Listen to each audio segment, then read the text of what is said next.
on Instagram as Patent Scientist, and I'm right now preparing for PhD programs. I've been studying for the GRE. I've also done some LSAT prep in the past because I'm interested in going into law school in the future.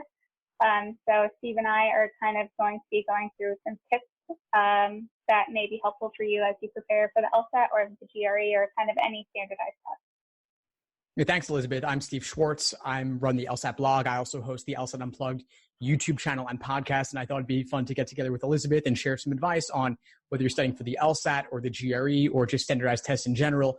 We thought we'd share some general advice for all of you, no matter what you're prepping for.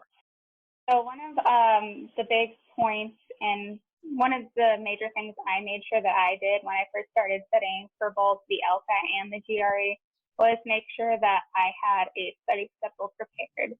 So I spent probably even 10 to 20 hours just researching both of the exams, the LSAT and the GRE, making sure I understood each of the sections inside and out, what I was getting myself into, what resources were out there, and how much time I really needed to allocate to each test.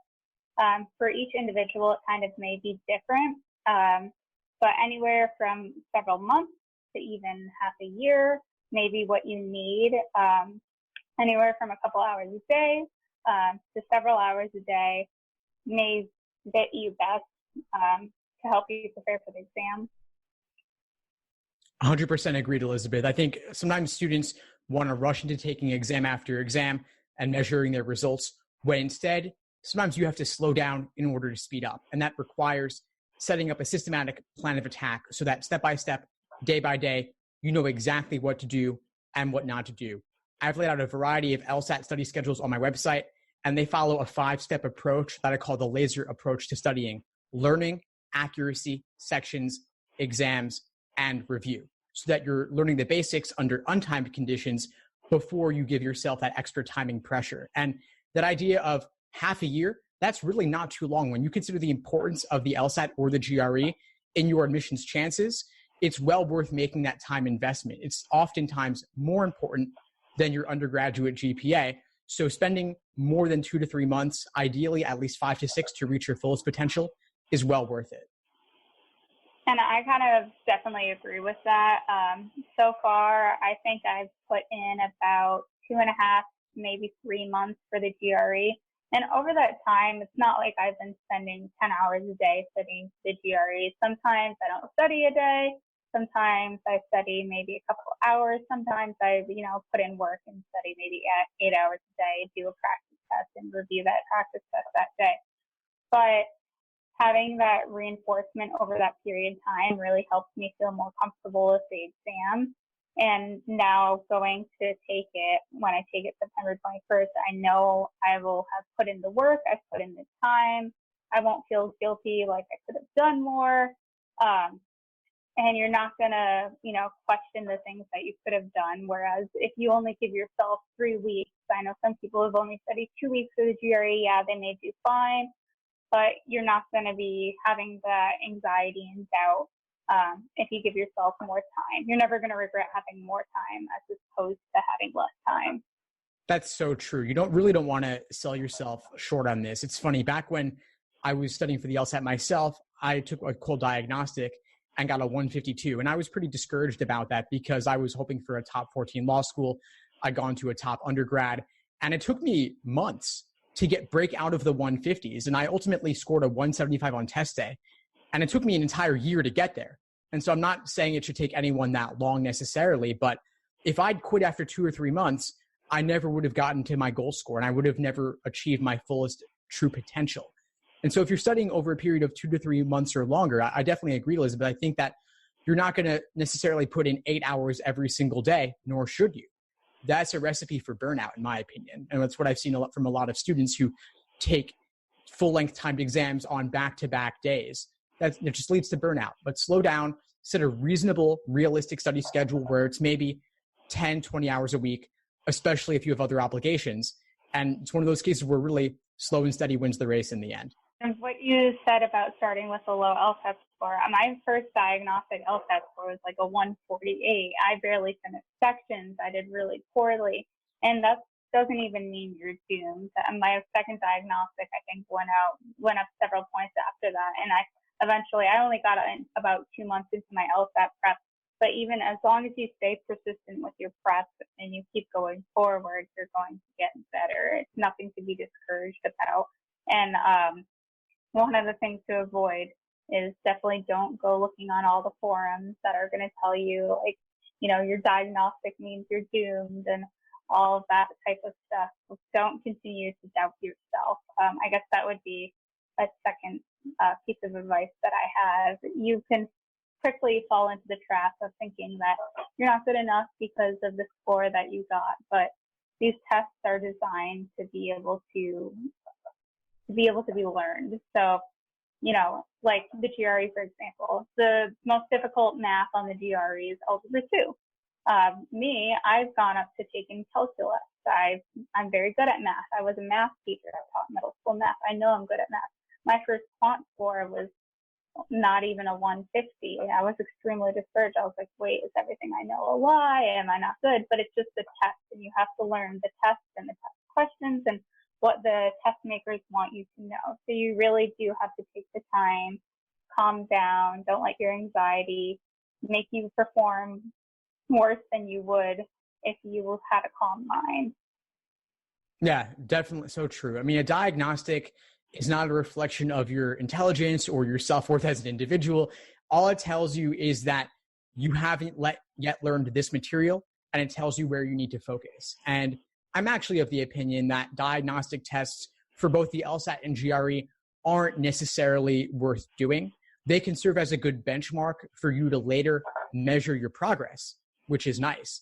But the LSAT in particular, that's like a foreign language, especially the logic games. Most people do not do well on those their first time around. And the other sections are surprisingly difficult as well, even the reading comprehension. And so I find most students improve significantly from their diagnostics just because they didn't learn the material at first, then they go out and learn it. They naturally improve over time regardless. And prep companies love to use diagnostics to claim responsibility for having helped students achieve those improvements, when in reality, everyone improves no matter what.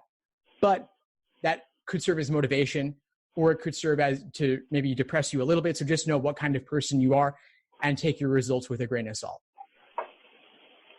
Yeah, and as far as the GRE goes, the diagnostic, in my opinion, was especially not helpful because, I'm 24 now, and a lot of the math on the GRE is high school geometry, high school algebra 2, factoring, what's the surface area of a cylinder. A lot of us haven't taken that math in 5, 6, 7, maybe more years. So that's not math we're using every day. That's not common, math memory anymore. That's not things that we're using in our practice. Even like every day I do research in a lab, those aren't calculations that I'm doing. Even, when you go up to a level in calculus, you're using advanced algebra, applying those concepts, but it's still not the same kind of math. So you can't expect yourself to be responsible for that content. So if you're judging yourself on knowing content from 10 years ago, you're really not being fair to yourself. So if you want to take a diagnostic, at least brush up on the concepts first and then go into it and see how you do. And then maybe, take a step back, try to learn the questions a little more, take another test, and then kind of base your studying off of that and see what you need to improve on from there. Definitely. It's always worth brushing up on the foundational material before going in. And my opinion, at least, is when you're working through the material building your foundation, certain areas will be easier and you'll get through those more quickly. Other areas, which are your weak areas, you'll slow down on and your accuracy will be lower. And so you'll naturally have a sense of where to spend more time. You'll get a sense of what you like, what you don't like. And so you'll know where to focus automatically. Yeah, and at least for me, like after you get through your first couple diagnostics or your first couple times doing practice questions, which is sometimes the hardest thing to do, to sit down and open a book and look at the questions, because it feels very daunting and there's a lot of anxiety like accompanied with it, because these tests have a lot of, there's a lot at stake with taking these tests. But once you realize, like, hey, like me, for example, like I'm actually good at logic games. A lot of people struggle with logic games, but maybe that's because I'm a more analytical thinker. But I really struggle with reading comprehension. That's something I need to work on.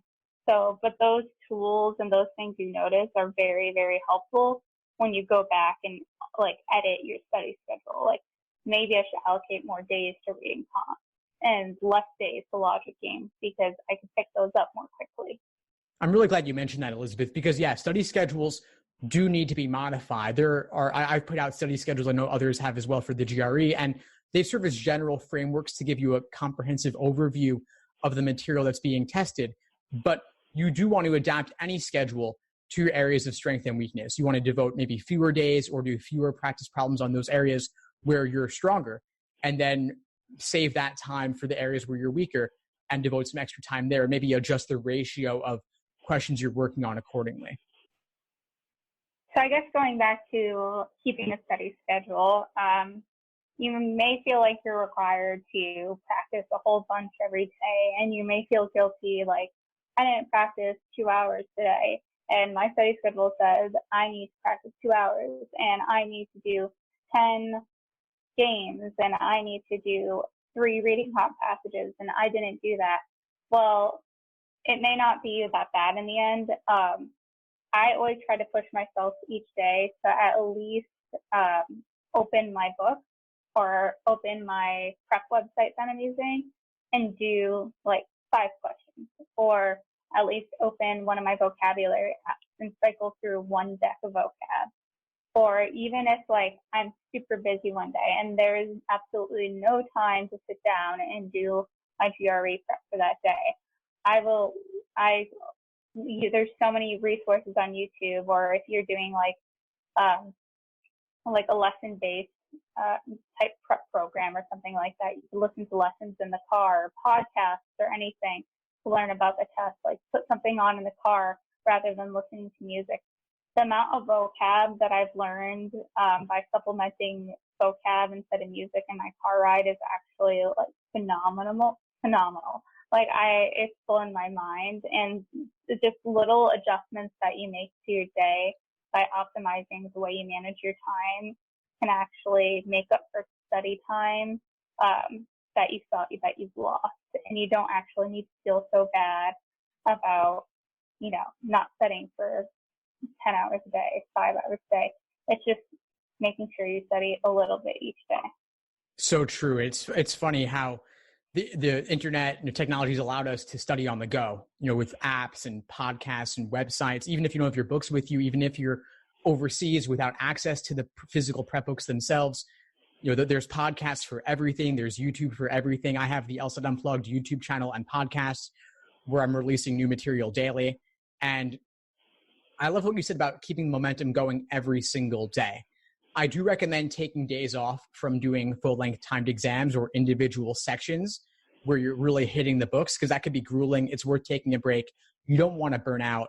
But yeah, in your car, on your commute, whatever you're doing, running errands, putting in the headphones and making a choice to listen to something educational related to your test prep or learning vocabulary for the GRE, rather than music or your just entertainment-related podcast, or for your YouTube while you're eating lunch or taking a break. Choose something where you're actually learning a lesson. You can listen, you can watch with the subtitles if you need to, but there's always something you can be doing, even if it's kind of on in the background as a supplement. I guess for even people who are listening right now or watching or seeing this on Instagram, whatever the format is, even if you're not ready to go into LSAT, GRE, whatever kind of prep right now, and have your full 6 month study schedule, 3 month study schedule. You're taking the LSAT July 5th, whatever the dates are for the next year. I don't think they're out yet, but it's not too early to start learning vocab. It's not too early to take a jab at a logic game and get familiar with the test. It's not too early to listen to some podcasts about the LSAT if you know you're going to be taking it soon. Because when I started kind of investigating, I'm thinking about maybe doing this law school thing, and I started listening to the things that were going to help me get there. That saved a lot of time for when I started getting serious about my graduate school applications. And you're going to really thank yourself later when you're like, oh, wow, I learned all this vocabulary just kind of for fun almost. And now I know all of these words and all these terms and all these things that I could apply rather than cramming for them in my 6-month study period that I have for the GRE. Or even if for reading comprehension, I know that's a very long-term skill that is built. It's very difficult to study for reading comprehension. And there's kind of really only a threshold that you can get to start reading books, start challenging yourself with different literature that you're picking up, just to kind of prepare you for the things that you know are ahead, even if they're in the more distant future. Definitely. Reading comprehension especially, it does take longer to learn. You can't overcome an entire lifetime of never reading books and then suddenly attack reading comprehension on a standardized test. And that does take longer than 3 months to build or 6 months to build. And so I would encourage folks, go out and read the Scientific American or the Economist just to get used to reading dense, difficult text, and especially reading dense, difficult text on screen, since now the LSAT is digital going forward, at least in North America. And with regard to just passively absorbing the information about the process in general, could help to remove a lot of the anxiety around applying to graduate school, applying to law school, taking these exams. You can listen to these podcasts without ever even opening a prep book yet or doing a single question, just to get familiar with what is on this exam. And one of the nice things about audio that I like is that you could listen to a podcast while you're doing errands and then listen to it again 6 months later and pick up new insights from it. There's a lot of value in that repetition to really absorb things fully. Yeah, podcasts, ever since I started listening to podcasts, have become like my new favorite thing, regardless of kind of the content. Listening, and whether you're kind of an audio or visual or regardless of the type of learner that you are, hearing things or learning things or seeing things in different formats is very helpful. And when it comes down to taking your test, you're going to realize how those different things play into how you answer questions. You may be reading a passage and see a word, but you don't really remember it, and then you're like, oh, I remember hearing this word, or I remember seeing this word, and then you remember more of a context if you heard it in a podcast, as opposed to remembering the flashcard definition. I also think it's really important to make sure that you time your practice, not just make sure that you time your practice exams, because time is also one of the biggest enemies or challengers in these kind of exams. The LSAT, the GRE, they're both a little over 3 hours, I believe. I don't know the exact timing. Yeah, around 3 hours. Breaks.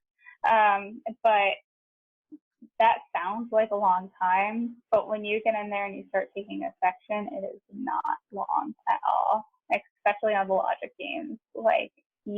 How much does the time break down per game? So you get 35 minutes per section and then an average of 8:45 per game.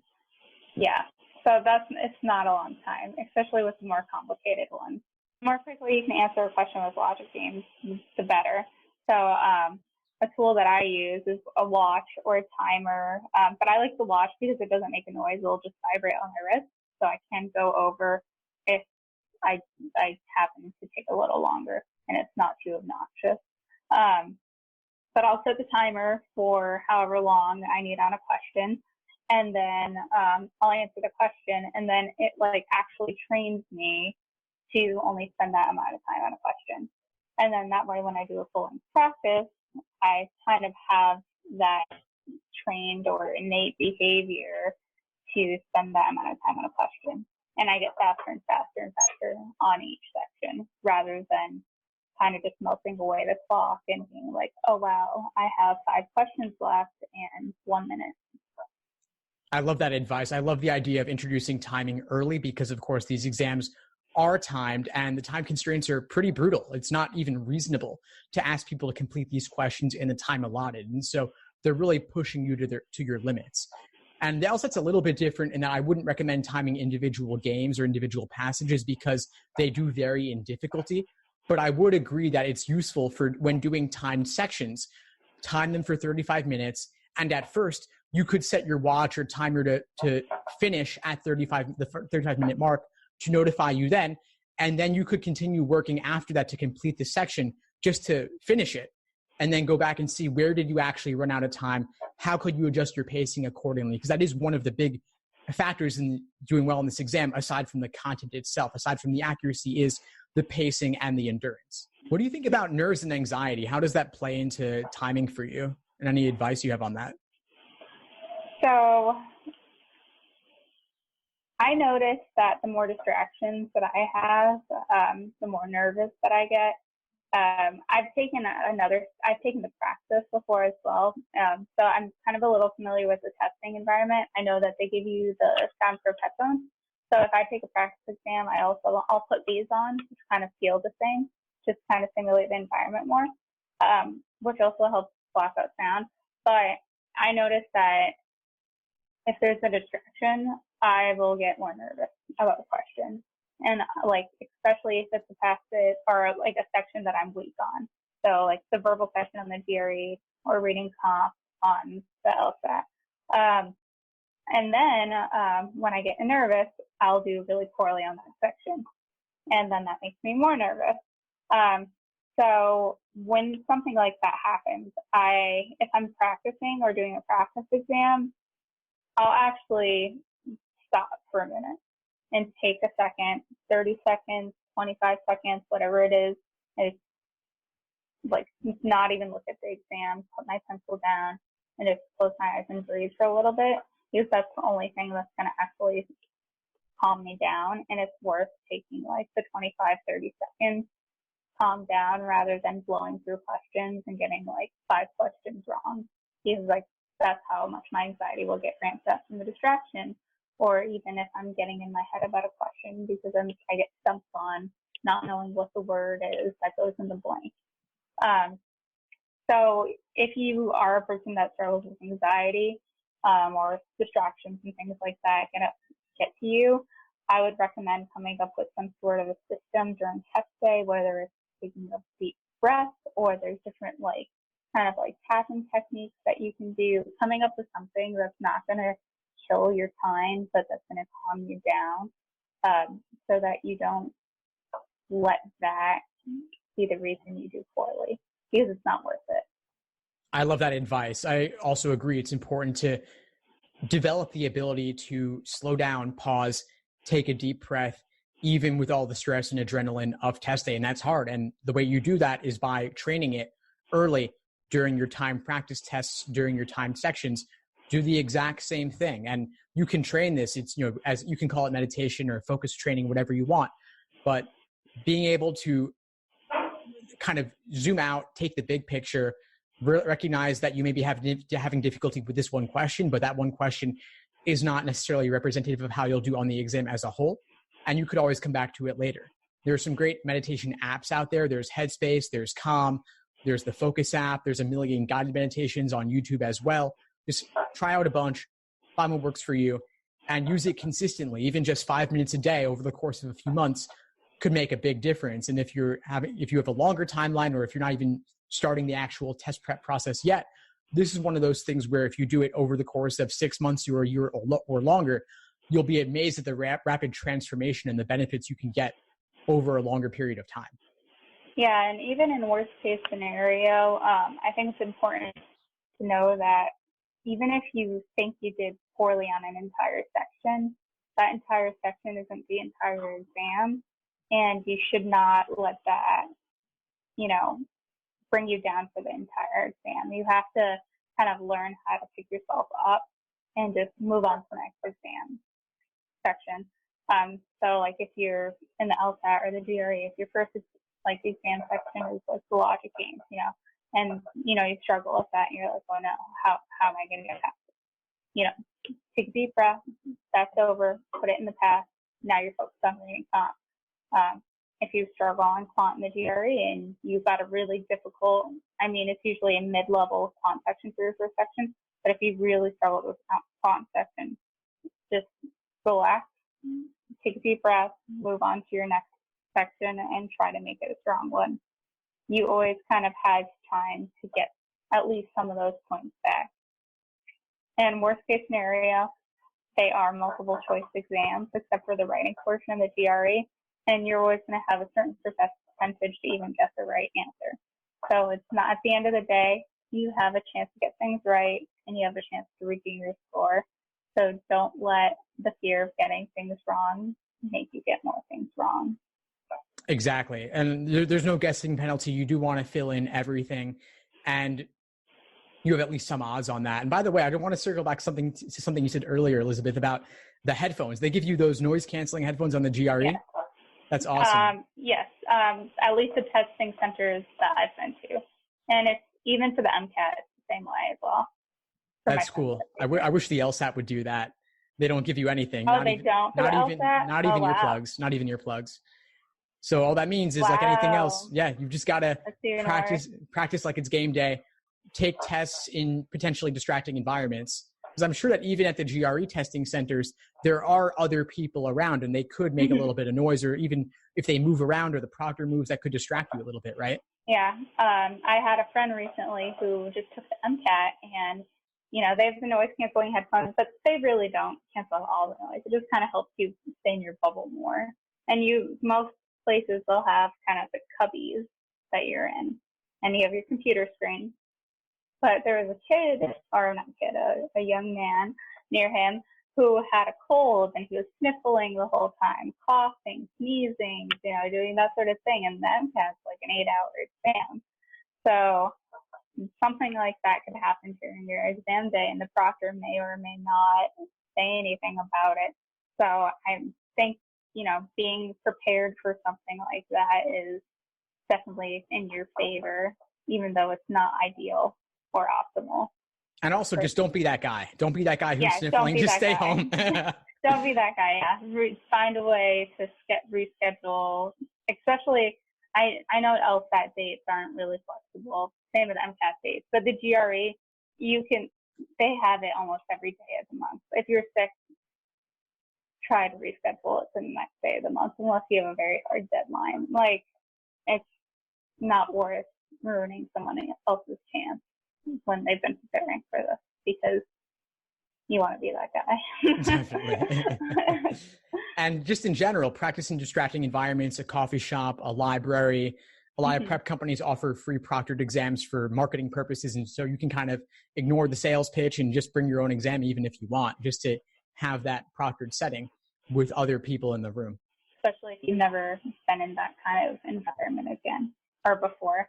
Or even like if you think back to, like, I know in AP exams in high school, or like if you remember like the SATs or that sort of thing, it's similar to that. So if you remember those environments and you were okay in them, you kind of know what you're getting yourself into. But if you struggled with that, then practice.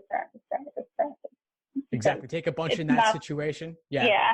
It's not the same as, being in your like comfy study nook at home.